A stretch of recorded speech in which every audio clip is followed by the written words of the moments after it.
Paul suddenly started quitting smoking. This time, he seemed to have truly made up his mind. He even gave away all the limited edition collaboration lighters he had treasured. I smiled and asked him, "So sudden, you're not cheating on me, are you?"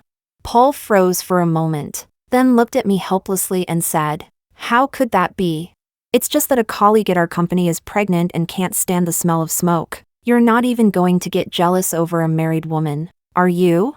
Chapter 01, 12 noon. I sat in the cafe across from Paul's company. It was lunch break now, and quite a few people were walking in groups toward the cafeteria in the creative park. There were many people going to eat, packed densely together, but I still found Paul's figure in the crowd with perfect accuracy. He was wearing the camel-colored trench coat I had bought him, carefully protecting a thin, gaunt woman as they slowly moved forward through the crowd. From my angle, I couldn't see that woman's face clearly, but I could clearly see the tension and cautiousness on Paul's face. A young girl nearby was joking around with her friend and accidentally bumped into the woman beside Paul. Paul's expression instantly turned ugly. He shoved the girl away hard and cursed angrily. "Don't you watch where you're walking?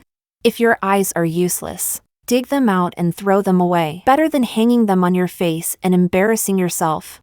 The young girl was frightened by his fierce manner, her face turning deathly pale as she apologized repeatedly. The woman in front of Paul hurriedly tugged at his sleeve and said something to him in a low voice. Only then did Paul put away his ferocious expression and carefully escort her outside. I watched him quietly. For one brief moment, I suddenly felt that Paul resembled the mutt I had raised back in my hometown when I was little. That dog was extremely fierce. It barked at everyone and bit anyone who came near. But it only liked me, and it listened to me the most. As long as I gave one command, it would immediately retract its fangs, obediently crawl at my feet, and rub its head against me affectionately. For a fleeting instant, Paul overlapped with that obedient little dog in my memory, the one that followed my every word. What a pity! My husband, Paul, the one he submitted to was not me. Chapter 02. Actually, I had noticed something was wrong with Paul a long time ago. At the beginning of summer this year,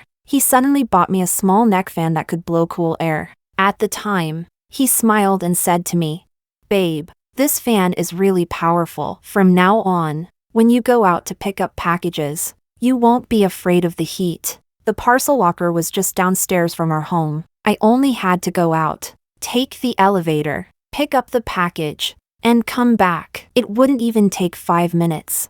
I didn't know what I was supposed to do with this little neck fan for such a short trip. Besides, I had a heat-tolerant constitution. I had never once told Paul that I felt hot when going out. So who exactly had mentioned to him that it was very hot when going out to pick up packages? I was not someone who could hide things, since I thought that in my heart. I took the fan and went straight to ask Paul. Paul was clearly stunned in place by my question. Only after quite a while did he ask, "Wasn't it you who said that? I always remembered you complaining to me that it was hot when you went out to pick things up. That's why I specially bought you this fan." He sounded so righteous and confident that it made me a little unsure. Was it really me who said that? Why did I have no impression of it at all? But Paul swore up and down that it was me. He was even furious that I suspected him. He dragged me into the bedroom and tossed me around all night. The next day, he took the fan away in a huff. His reason was, "Since you suspect me anyway, forget it if you don't want to use it. I'll take it away and give it to my mistress outside." I could only lower my head and keep apologizing. It took me several days of coaxing before I managed to coax him back. After going around in circles, that fan still ended up in my hands. It was just that I never had much chance to use it, so I casually left it in a corner. Until now, when I saw that small fan he had given me in Paul's hand, he was holding it, turned to the lowest setting, and carefully blowing it around the woman, trying to make the murky air around her a little better. Paul escorted the woman all the way into the cafeteria. He carried noodles for her and got side dishes for her. He also specially bought a bottle of warm milk, opened the cap, and placed it beside the woman. When the woman picked up her chopsticks and was about to eat, Paul stopped her again. Paul took out a disinfecting wipe, lowered his head, and carefully wiped the tableware. "Oh, there's no need to do all this." The woman's voice carried a hint of exhaustion and helplessness. There is. Paul was extremely serious. You're pregnant. How can we not be meticulous? The woman seemed unable to do anything about him and could only let him continue. At the same time, a new pair of chopsticks was placed in front of Paul. Paul paused, frowning subconsciously. Then he heard a sentence ring beside his ear. Wipe my chopsticks too. Paul abruptly raised his head. The moment he saw me, a trace of panic flashed through his eyes. Chapter 03. Carolina. Why are you here? Paul quickly suppressed his emotions. Why didn't you send me a message before coming? You startled me. I smiled calmly and did not answer. I only placed the chopsticks in my hand in front of him, rested my face on my hand, and said to him, wipe my chopsticks too. Paul's expression changed again and again. He looked at me as if he wanted to say something but stopped himself. For a moment, the atmosphere became somewhat subtle. The thin, gaunt woman sitting opposite Paul spoke at that moment. Hello, my name is Nicole. Nicole greeted me. You must be Paul's girlfriend. I've heard Paul mention you. Nicole's gaze lingered on my calm expression for a moment, and she revealed a somewhat helpless smile. I recently got pregnant, and I haven't been feeling very well. Paul has a kind heart and helped me a lot. Maybe some of his actions caused you to misunderstand. I'll explain on his behalf. Actually, we're just ordinary superior and subordinate. I have a family. Nicole seemed to genuinely be trying to explain something to me, but after she finished saying those words, the expression on Paul's face visibly darkened. With a gloomy face, he handed the wiped spoon and chopsticks to Nicole. Nicole also accepted them very naturally and smiled as she said thank you. Everything was very natural. Nicole's gaze when she looked at me was open and above board, without the slightest coyness or awkwardness. It was as if everything I had seen just now was merely my own paranoia. Even Paul darkened his face and said to me in a low voice, stop making a scene. Nicole and her husband have been married for 5 years, and it wasn't easy for them to finally succeed with IVF. Don't disturb her. Whatever it is, we can talk about it after we go home. Seeing that I did not answer, Paul's expression became even uglier. He raised his voice and shouted my name. Carolina! Did you hear what I said? Chapter 04. Paul's voice was so loud that the people eating at several nearby tables all looked over. Several gossiping gazes fell on the three of us. Even Nicole, who had been pretending to eat calmly, looked rather displeased after being stared at like a monkey in a zoo. She let out a long sigh, put down her chopsticks, picked up the little fan, got up, and left. Paul immediately noticed that something was wrong with her. He subconsciously stood up and tried to pull her back. Why are you leaving after only a few bites? Do you have no appetite? Nicole turned back and glanced at me, then said expressionlessly to Paul, you and your girlfriend can eat. I'm not feeling well, so I'm going back to rest for a while. As she spoke, she shook off Paul's hand and walked out of the restaurant without looking back. The milk! Paul wanted to bring the milk to her, but Nicole refused to take it. The two of them tugged back and forth at the entrance for a while. One insisted on giving it to her, while the other refused to take it no matter what. During the repeated tugging, the milk fell heavily to the ground and spilled everywhere. I said I don't want it. Nicole's eyes inexplicably turned red. Let go of me. She knocked Paul's hand away and ran off as if fleeing, leaving Paul standing there alone in a daze. Like he was acting in an idle drama, he stood frozen at the cafeteria entrance, motionless, as if his soul had been lost. He really acted quite well. I deliberately added a few girls who had been filming videos and asked them to send me a copy. Carolina, what exactly are you making a scene about? Paul returned with an ashen face. His hand slammed heavily onto the table as he questioned me coldly. I told you, Nicole and I are just ordinary colleagues. She's pregnant now and her pregnancy isn't stable, so I just took a little extra care of her. Is there any need for you to be so suspicious and paranoid? Tell me, what exactly are you trying to do? Do you have to upset her and make her feel unwell before you're happy? One question after another jumped out of Paul's mouth. He angrily clenched his fists and glared at me, breathing heavily. He looked like an honest, dutiful husband who was about to be driven insane by a mentally unstable, overly suspicious wife, and I watched him quietly. Only after he had vented all his anger did I ask softly, are you done asking? Then can you wipe my chopsticks now? I slowly pushed that pair of chopsticks in front of him. Paul's body suddenly froze. He looked at me in disbelief. The next second, as if he were enraged beyond measure, he snatched the chopsticks from my hand and threw them onto the floor hard. Carolina, are you sick in the head? Am I sick in the head? I don't think so. I stared at the chopsticks scattered on the ground and sighed. Then I picked up the bowl of beef noodles in my hand, stood up, and poured it straight over Paul's head. You know what? This is what being sick in the head looks like. The red chili oil and noodles flowed rapidly down Paul's head. In the blink of an eye, they had covered his entire body. Paul was completely stunned. A moment later, his eyes reddened with anger. He glared at me fiercely and shouted through gritted teeth, Carolina! This time, what responded to him was the char siu rice in his bowl that he had not eaten yet. Noodles and rice mixed into a mess on his head. Before Paul could go completely insane with anger, I stood up and moved a little farther away from him, then sighed and said, Let's get divorced, Paul. I don't want to spend the rest of my life with a man whose brain has issues. Chapter 05. Carolina, what are you saying? Paul was almost driven mad with anger by my 2 sentences. His whole body was covered in food, and he was trembling all over with rage. He wanted to come pull me, but I dodged him. Dirty. I frowned and stood a little farther away from him in disgust. Meeting my disgusted gaze, Paul's body swayed slightly, as if he could hardly believe it.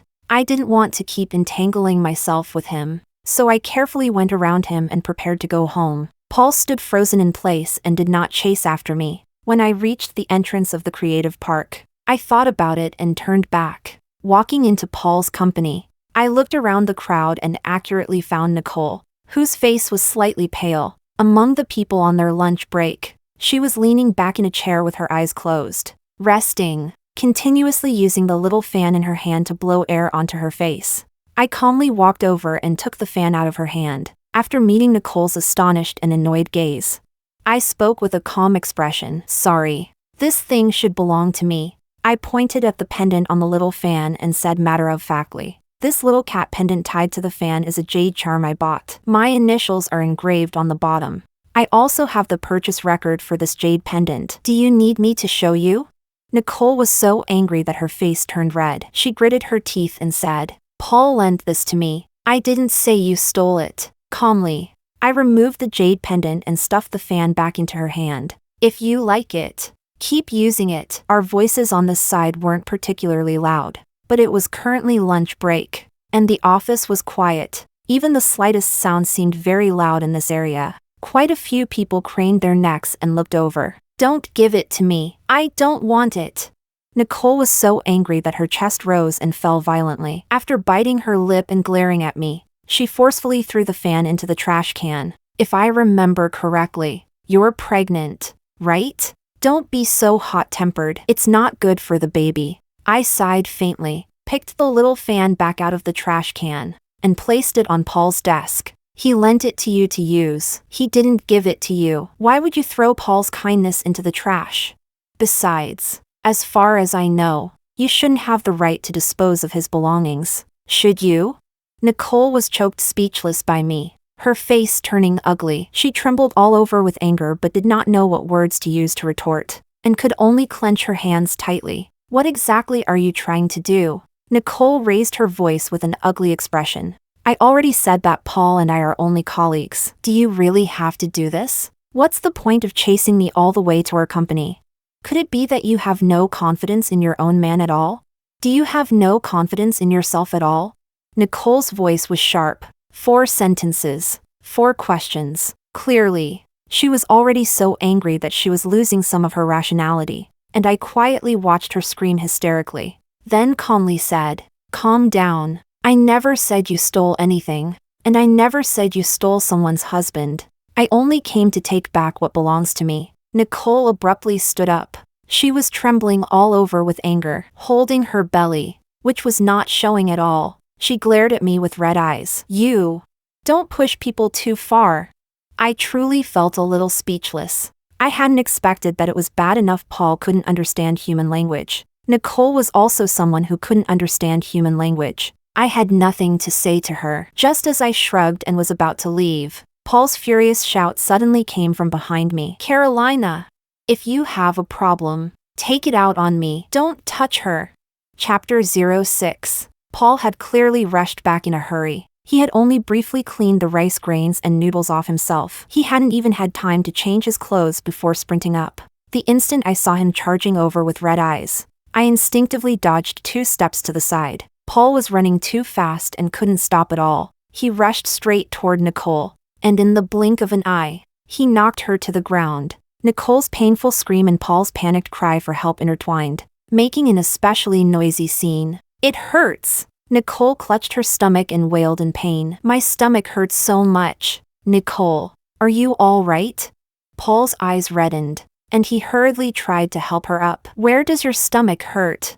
"Don't scare me. Let me take a look." 2 lunatics. Looking at Nicole's pained expression, I sighed and took out my phone to call emergency services. The police car and ambulance arrived together. I was the one who called the ambulance. Paul was the one who called the police. When the vehicles arrived, the police asked, "Who called the police?" "I did." Paul gripped my hand tightly, dragged me toward the police, and said through gritted teeth, "I want to accuse her of intentionally harming a pregnant woman." The instant Paul finished speaking, I really couldn't hold back and laughed out loud. "Officer, look at her." Paul's anger surged up all at once. His finger almost poked my face. "Carolina, how do you still have the nerve to laugh here without the slightest remorse? Do you know you almost destroyed a family? If something happens to the baby in her belly, can you bear the responsibility?" I laughed so hard I couldn't stop, covering my aching stomach. I reached out and wiped away the tears I had laughed out. "Of course I can't bear that responsibility. But I never even touched a single finger of Nicole's. What exactly do you want me to be responsible for? Could it be that because Nicole and I both lived on the same earth, I had to be responsible for everything that happened to Nicole?" When Paul said these things, did he himself not find them absurd?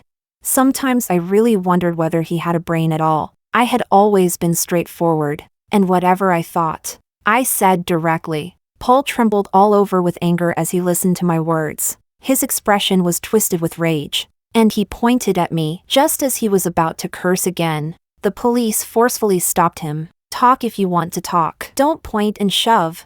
After being scolded by the police, Paul could only forcibly suppress the fury filling his chest. He glanced at me coldly, then turned and went to Nicole's side to shower her with concern. The police needed to stay at the company to retrieve the surveillance footage. Paul and I accompanied Nicole to the hospital for an examination. All along the way, Paul tightly held Nicole's hand. From time to time, he crouched beside her, asking with heartache where she felt uncomfortable. Paul took care of everything, from registration to lining up. When it was time for the ultrasound, Paul even directly gave Nicole a domineering Princess Carrie and carried her onto the bed. Even the doctor doing the examination could not help sighing. "You young couple really have such a good relationship." Paul smiled and was just about to answer.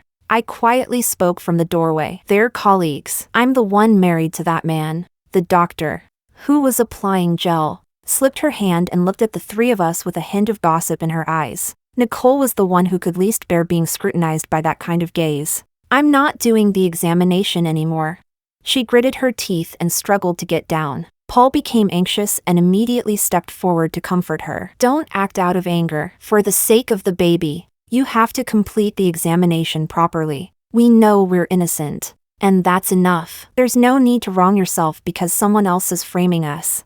When Paul said this, he kept glaring at me. His words had a pointed meaning. It seemed he wanted to use this method to make me feel embarrassed. But right in front of him, I slowly said, "The video of you carrying her onto the bed just now, and the video of the 2 of you tugging at each other in the cafeteria, I've already sent them to your company's main group chat." The instant my words fell, Paul and Nicole's bodies abruptly stiffened. At the same time, they turned to look at me and then let out 2 piercing shrieks. "What did you say?" The 2 of them frantically took out their phones to check. After seeing that the videos really were in the main group chat, Nicole's vision went black, and she almost fainted. "Paul, hurry and make her withdraw them." Nicole no longer cared about whether to do the examination or not. She directly got up and grabbed Paul's hand. Tears fell with a whoosh, and even her voice turned hoarse. "Make her withdraw them quickly. Several executives are in the group." Now that this video has been sent out, How are they supposed to see me? Chapter 07. Carolina. Paul rushed forward like a madman, trying to snatch my phone. I did not resist much. The phone fell into Paul's hands very easily. Only, he could not unlock it, because he did not know the password. I calmly watched from the side as Paul entered his own birthday, then entered my birthday, and finally entered our wedding anniversary. In the end, every single one was wrong, making Paul so angry that he wanted to smash my phone. What exactly is the password? Paul roared at me. Carolina, I never hit women. Don't force me to do it. Tell me the password right now. I took 2 steps back, creating a safe distance between Paul and me. Looking at Paul's twisted expression, I clicked my tongue. So ugly. Paul froze for a moment, then shouted in exasperation, Carolina. So noisy. I clicked my tongue again and looked at Paul speechlessly. I'm not deaf. Can you speak normally? Besides, right now you're the one begging me to do something, not the other way around. Paul trembled all over with anger, and the hand gripping my phone tightened. What exactly do you want?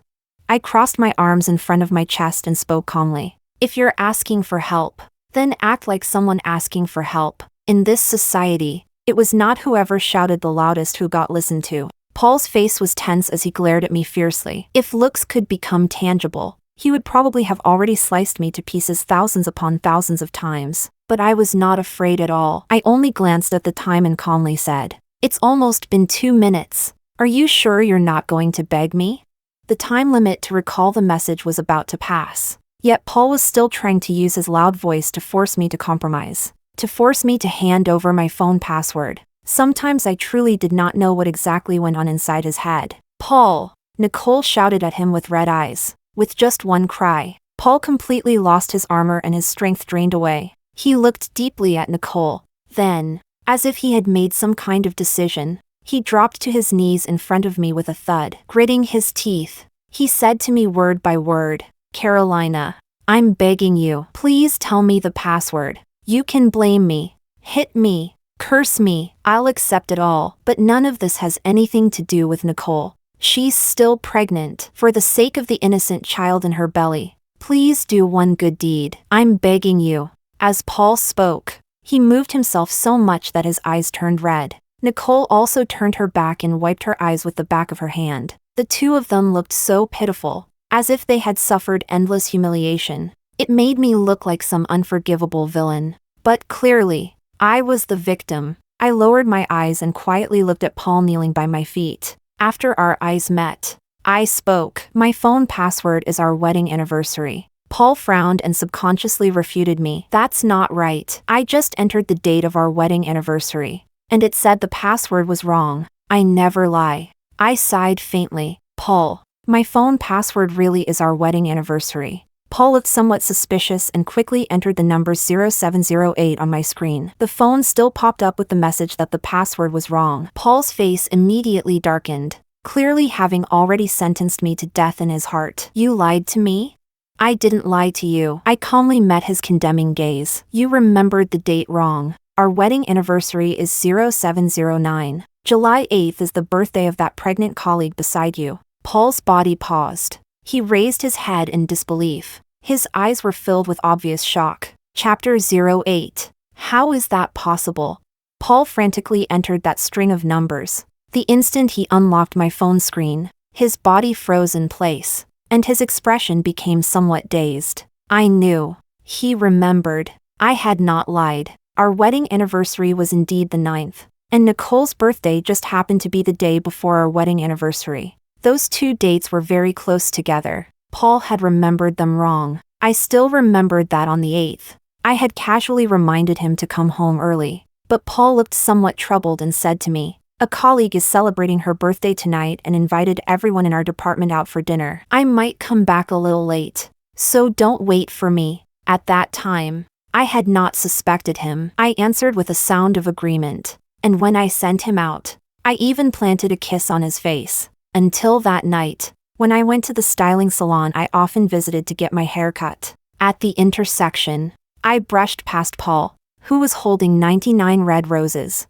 I recognized him, but because the bouquet he was holding was too large, Paul did not notice me at all. I followed behind Paul and watched him carry the flowers into a high-end restaurant. I watched him, his face flushed, give the flowers to Nicole, who had already been waiting for a long time, and thoughtfully present the gift he had prepared. Through the window, I clearly saw Nicole's surprised expression when she opened the gift. I saw the satisfied look on Paul's face after he intimately and naturally helped her put on the necklace. I watched them walk side by side along the river, reluctant to part. I watched Paul smoke 2 cigarettes downstairs before going upstairs somewhat irritably. That night, I said nothing and asked nothing. Instead, Paul was the one who could not hold back. He tossed me a set of skincare products. I paused for a moment and asked him, "Why did you buy this?"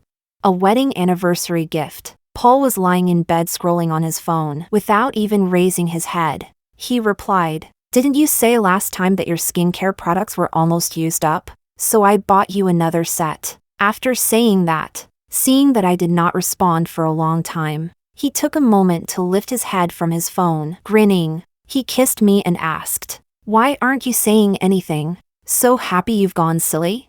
"Aw, I really was a little busy with work today and didn't have time to rush back to spend our anniversary with you. My fault. My fault. How about I take you out for a nice meal tomorrow?"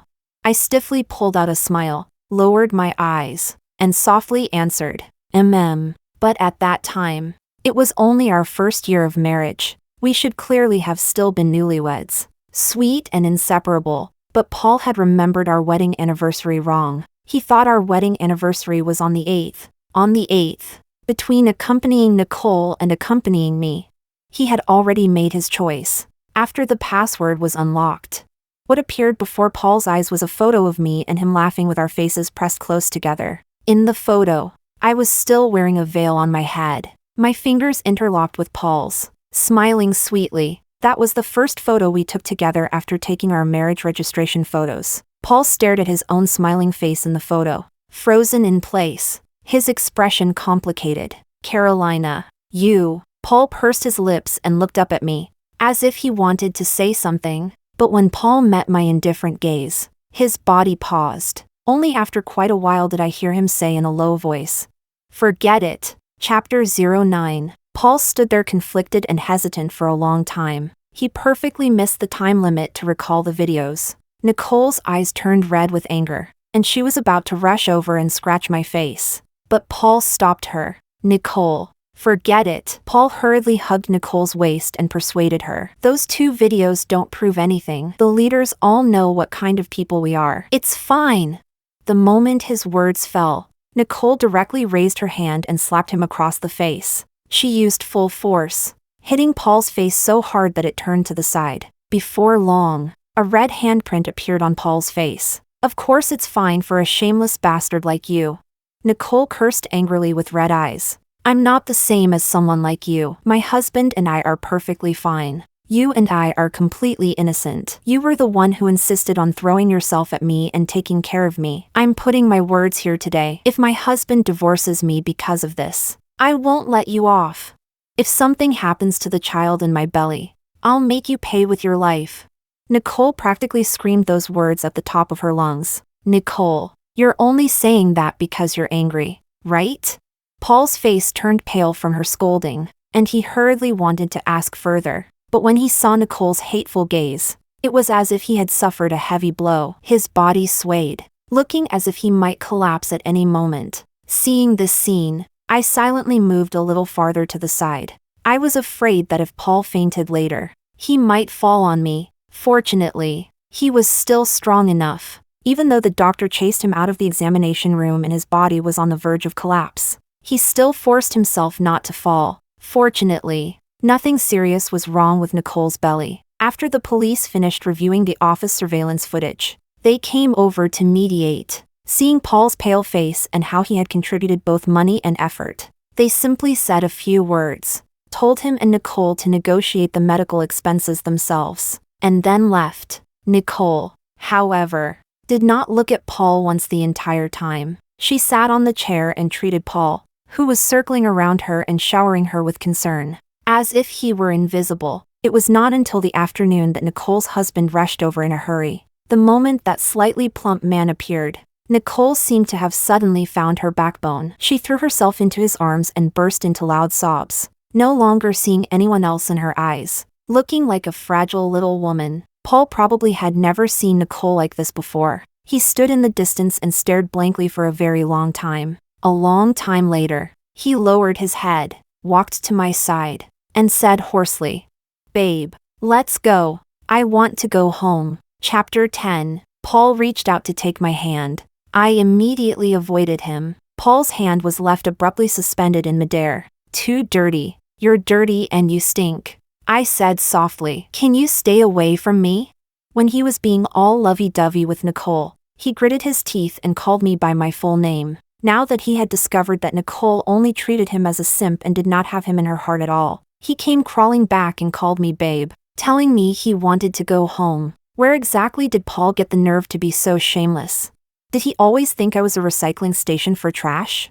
Paul stared blankly at me, slowly withdrawing his hand. This time, he did not speak up to refute me. Only, as we walked out of the hospital, Paul suddenly said, "I didn't cheat." He said it very abruptly, his voice low and dry, but I still heard him clearly. Emotional cheating is still cheating. A cuckold is a cuckold. What's the point in distinguishing between dark green and light green? I pulled out a mocking smile. Besides, was it really that you didn't want to physically cheat?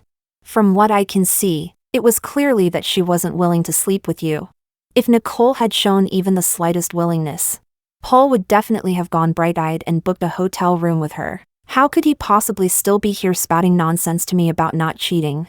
But what a pity! Paul was utterly devoted to her, while Nicole only treated him as a simp to order around. Paul's expression stiffened, clearly because I had hit the nail on the head. He pursed his lips and said nothing more. Paul silently got into the car with me. Along the way, he wanted to speak to me several times, but seeing me resting with my eyes closed, clearly looking like I did not want to pay attention to him, he swallowed the words that had reached his mouth, until he looked at the scenery outside the window and suddenly realized that the car did not seem to be taking the road back to our home. Paul could not help asking, "Where are you taking me?"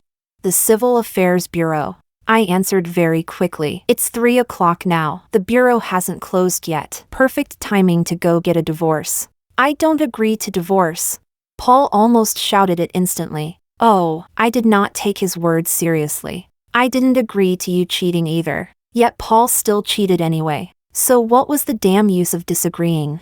Paul's face turned blue from my retort. Knowing that he could not out-argue me, he took a deep breath, pressed down the anger in his heart, opened his phone, and began sending messages rapidly. I knew who he was going to message, and I did not intend to stop him. From the moment I appeared near Paul's company today, I had already prepared myself to definitely get divorced today. No matter who it was, no one could stop me. Chapter 11. When we arrived at the entrance of the Civil Affairs Bureau, I looked at the group of people standing at the entrance and suddenly laughed out of anger.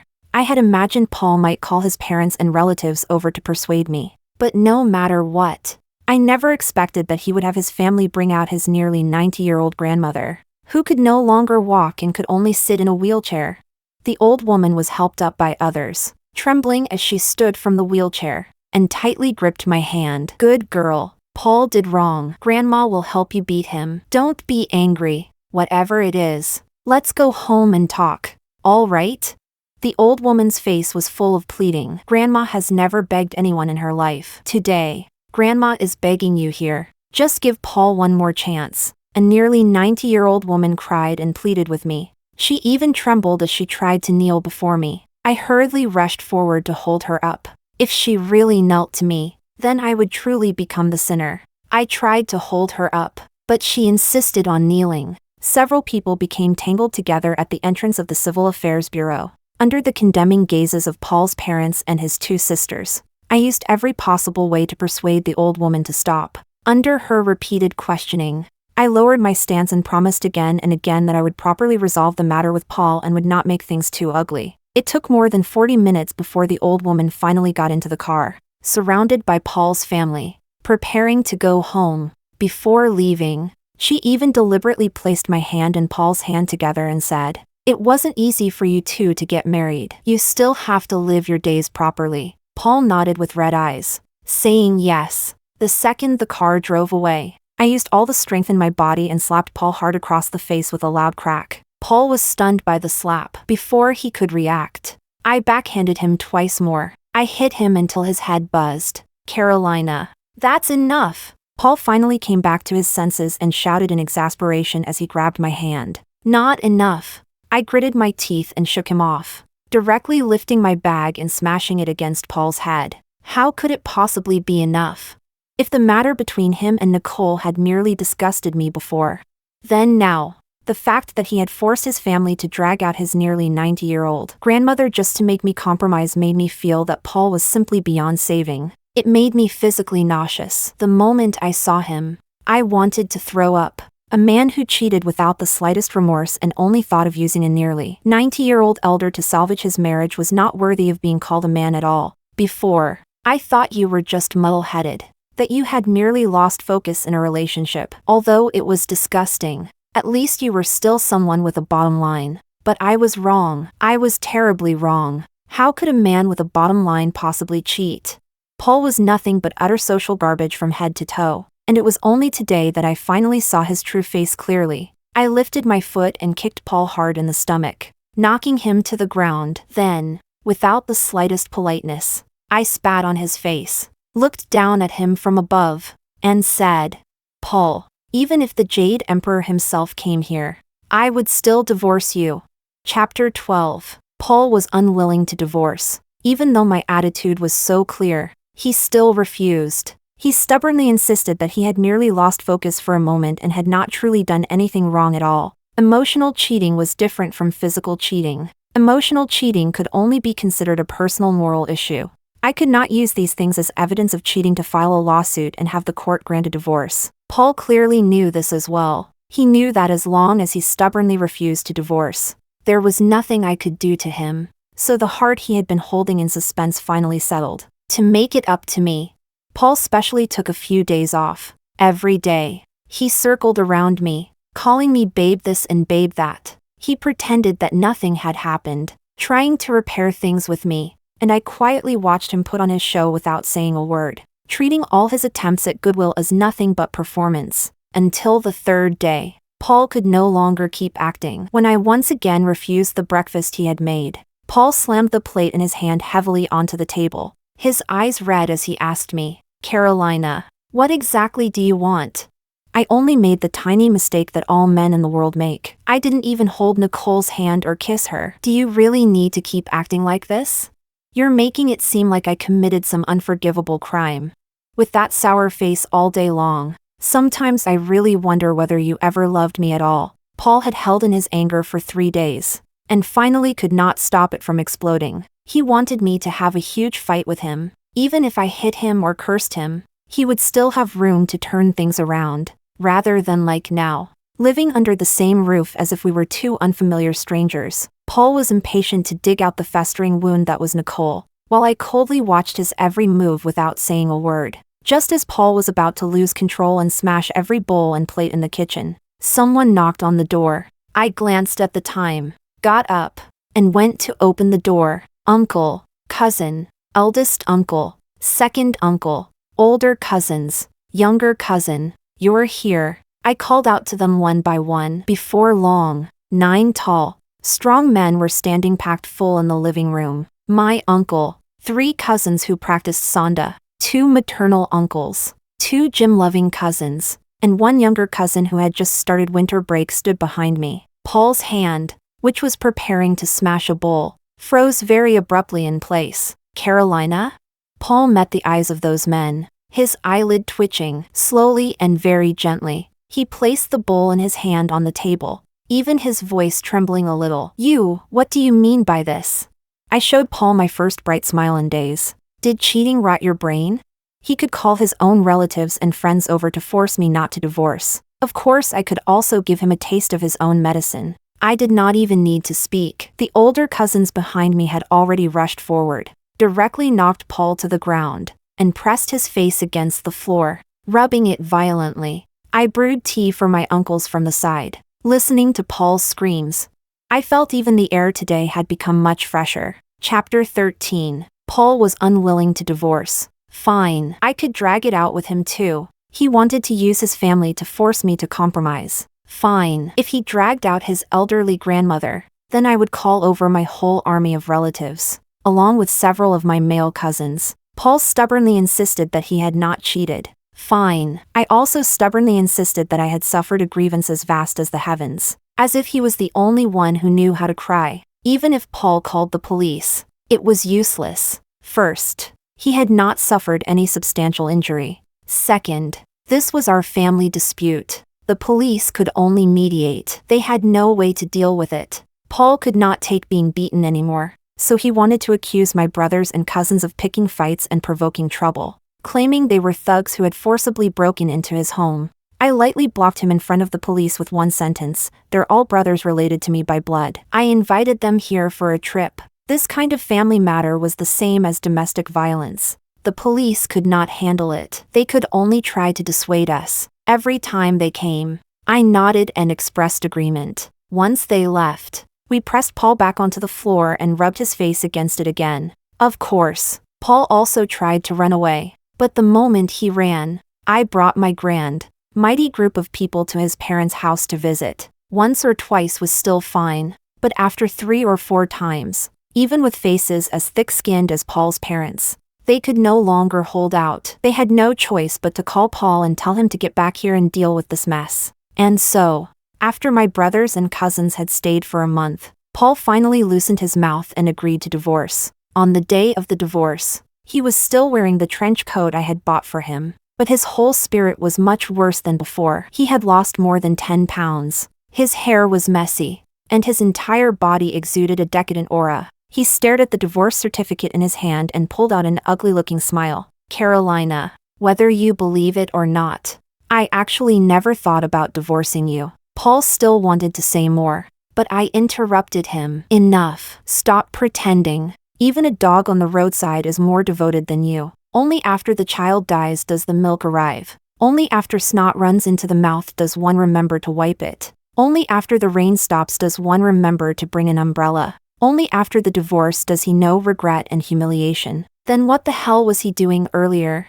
This kind of cheap trash was not worth my sympathy at all. Paul's face turned ashen from my retort. But he could do nothing to me, because behind me stood several family members whose fists were nearly as big as his head. As long as Paul made even the slightest move, my cousins behind me, who were eyeing him like tigers watching their prey, would step in and, just like over the past 2 months, press him to the floor and rub his face against it. He did not dare step forward. He could only stand motionless in place, watching me get into the car and leave with red eyes. After I left, my phone received a text message. It was from Paul, a belated "I'm sorry." I did not reply. I blocked and deleted him. From then on, we each walked our own road.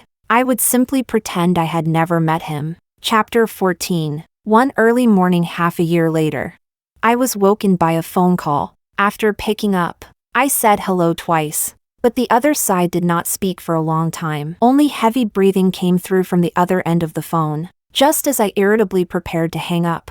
By some strange impulse, I glanced at the phone number calling in. Frowning, I called out, "Paul?" The instant my words fell, the call was abruptly hung up, and so, I was certain that the person who had called was indeed Paul. I added that number to the blacklist too. But recently, Paul seemed to have gone crazy again for some reason. After I exposed him, he stopped even bothering to pretend. Every few days, he would change numbers and send me text messages. Every single time, he sent long, essay-like messages. I skimmed them briefly and roughly learned about Paul's life over the past half year. After we divorced, he was dispirited for quite some time, then went back to pestering Nicole. After the incident where I sent the videos to the company's main group chat, Nicole avoided him like the plague. She was terrified that her husband would misunderstand, wishing she could completely cut herself off from Paul. It would be best if the two of them were separated by 108,000 miles. Unfortunately, Paul was someone who could not read the room. Nicole was already desperately hiding from him.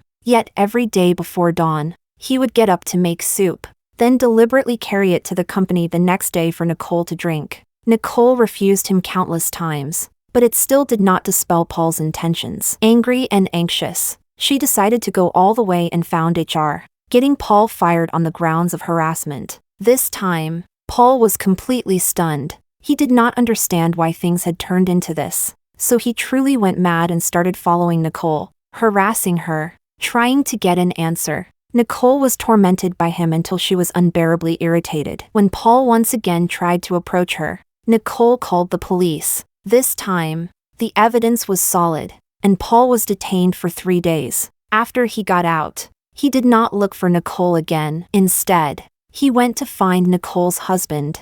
The first thing he said was, "The child your wife is carrying is mine." Paul took out those videos I had previously filmed as proof, trying to prove that he and Nicole had a close relationship. Nicole's husband instantly exploded. No matter how Nicole explained, he refused to believe her. He insisted that Nicole undergo amniocentesis to determine whose child was in her belly. Nicole knelt down and swore to her husband that the child was 100% his. Her husband did not believe her and insisted on dragging her to the hospital for a paternity test. Nicole's husband had weak sperm, and Nicole's health was not exactly good either. The two of them had gone through countless hardships and had finally managed to conceive this one child through IVF. But after one puncture, the child was gone. The test results also came out. It was indeed her husband's. Nicole's world collapsed. Her husband said nothing. He simply took a knife in the middle of the night and broke into Paul's home. Paul called the police and had Nicole's husband sent in. After that,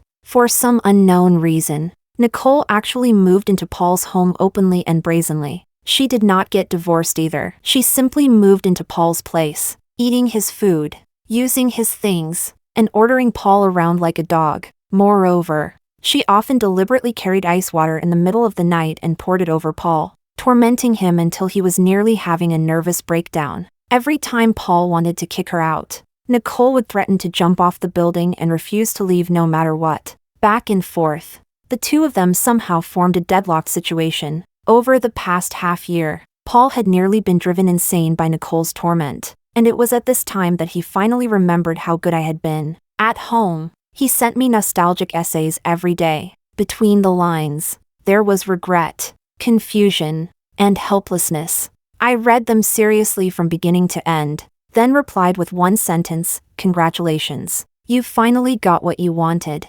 After Paul read it, he never replied again. Those little essays also disappeared without a trace. Perhaps he finally understood that I was no longer the Carolina who had once loved him. Seeing his miserable life, I would no longer feel heartache. I would only clap and cheer, wishing I could set off 2 strings of firecrackers to celebrate. His misery and pain were nothing but a joke in my eyes. All of this was his own choice, what he brought upon himself. He could endure himself. It had nothing to do with me.